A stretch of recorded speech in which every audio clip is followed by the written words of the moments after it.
Anyway, back by popular demand. Two of your favorite outsiders, the double act from Milwaukee, live. Shemeka Michelle and Benji Irby. You are both at a walkaway rally, is that correct? And you bumped into each other. What happened?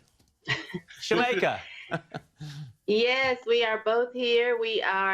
It's the Rescue America rally put on by the Walkaway campaign from the founder, Brandon Stropp. And so we're just here in Milwaukee to rescue America because we need it. Benji, there you found Shemeka wandering down to the buffet. You grabbed her, said you heard she was on Outsiders, and you went, oh, hang on, I want to be on Outsiders too. And here you are, the miracle of Skype. How are you, mate? I'm great. How are you guys doing? Yeah, we have much love for everybody down in Australia. Excellent. Well, I want to find out, get your opinions on what James was just talking about. But first up, let's just show this little clip that was on Twitter last week of Shemeka serving it up to a few Black Lives Matter characters. Have a look.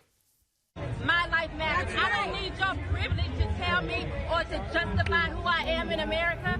This is my country. This is my land. My ancestors built this country. So I'm going to walk around here as bold as I want to. And I don't have to have you to co-sign and tell me my life matters.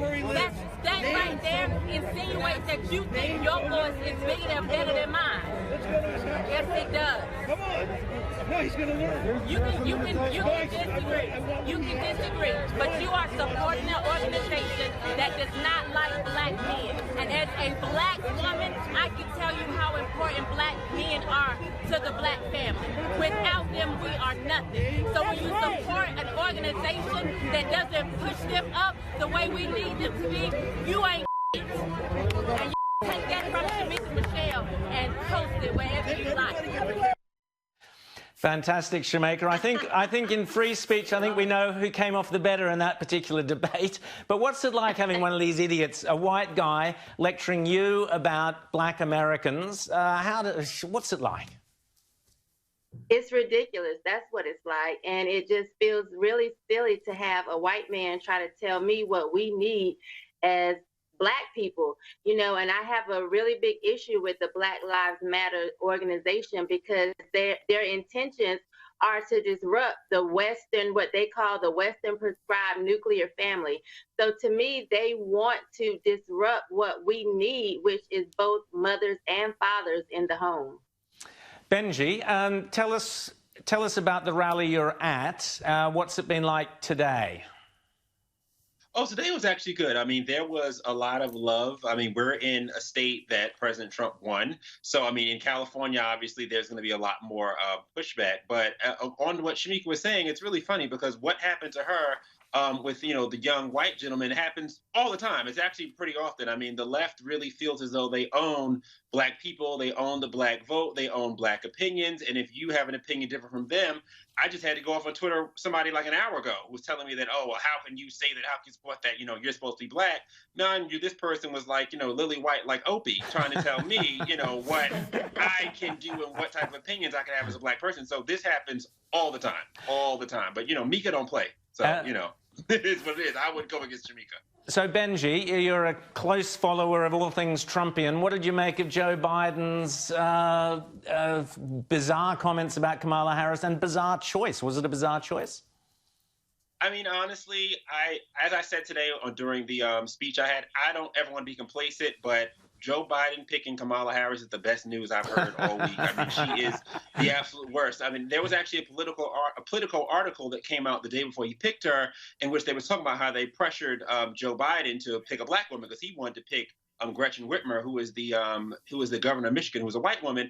And of all the comments, even black people were saying, like, nobody wanted Kamala. Like, she was the person that every other person that was in that was to be picked, whether it was, Stacey Abrams or the lady from Florida, who was the police chief of Orlando. I forgot her name, Val Demings.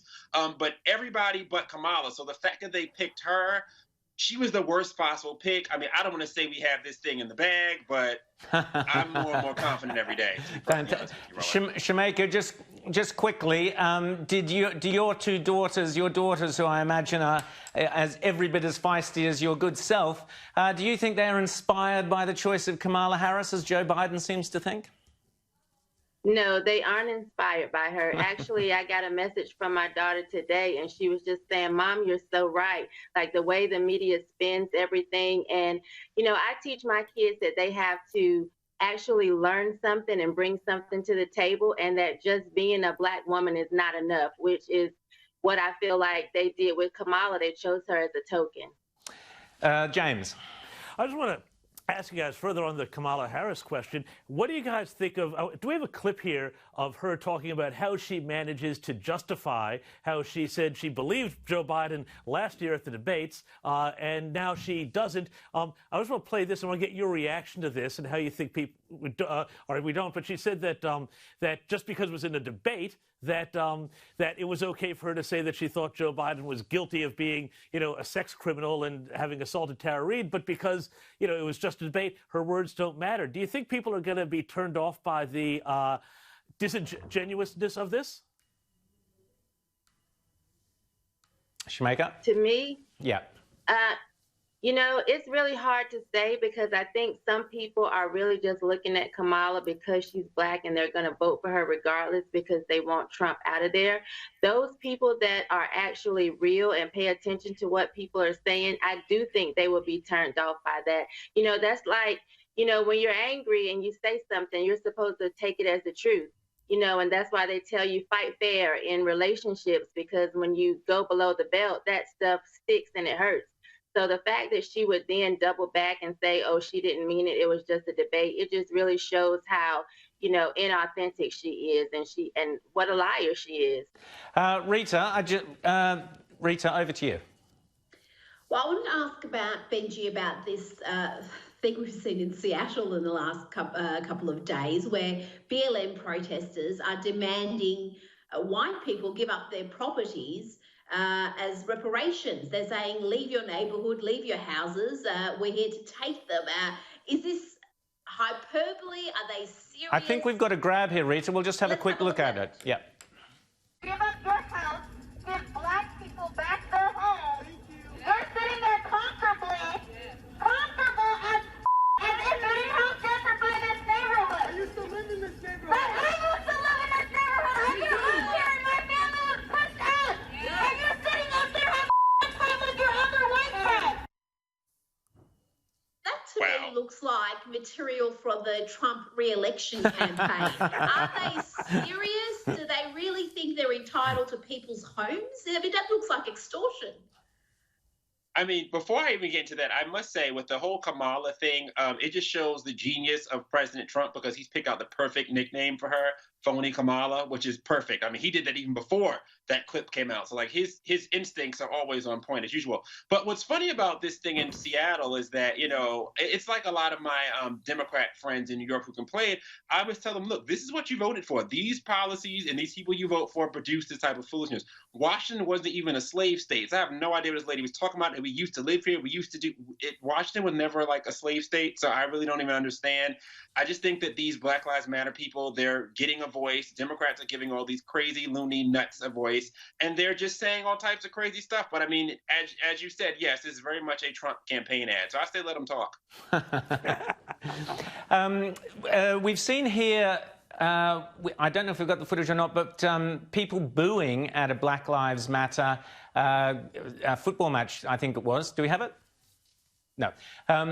There was an article, okay. So we had people, Benji and Shemeka, actually booing at when they took the knee, this thing about taking the knee, and the crowd actually started booing. I guess, Shemeka, is there beginning to be any kind of groundswell against Black Lives Matter, or are they still untouchable? No, I do think people are really waking up and noticing the lies, and to realize that they are just using this. You know, it's a true sentiment. Black lives do matter, just as all lives matter.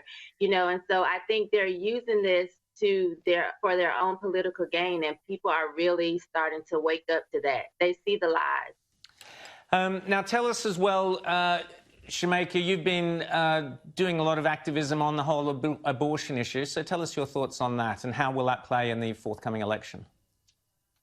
Well, I just think if Black Lives Matter, then Black lives in the womb should matter as well. And we actually kill more Black babies than are born every year. So if we're going to say that Black lives matter, Black lives should matter in the womb. Black lives should matter when, we kill each other.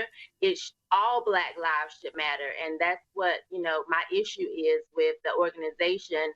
They really aren't telling the truth about what their intentions are. And how is abortion, is it going to play again in this election campaign? What's the latest on that?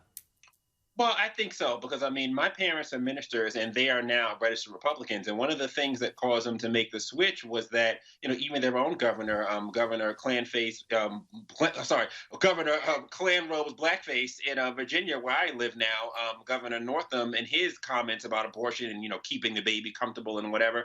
I just think they're starting to become way more brazen about it. And it just really kills me that the woke left is for abortion when we all know that abortion was started as a eugenics exercise through a KKK sympathizer, Margaret Sanger, in which Hillary Clinton did receive a Margaret Sanger Award. So, as I was saying at the rally today, they've picked Joe Biden now, a known segregationist that's running against Donald Trump, and they're trying to have the racial high ground. There's no way we should ever see the racial moral high ground to these people. They have a homicidal, crazy, segregationist, eugenicist party that they're trying to run against Donald Trump and have the nerve to say that he and Republicans are racist. It's ridiculous. Well, Benji and Shemeka, I made the claim the other day. I hope I don't live to regret it, but I made the claim the other day that if you look on the map, everywhere there's been a Black Lives Matter demonstration over the last 6 months, you can tick that up as one for Donald Trump in the Electoral College. I hope you two are there, carrying on doing the great work you both do in America. Thanks so much for coming on Outsiders.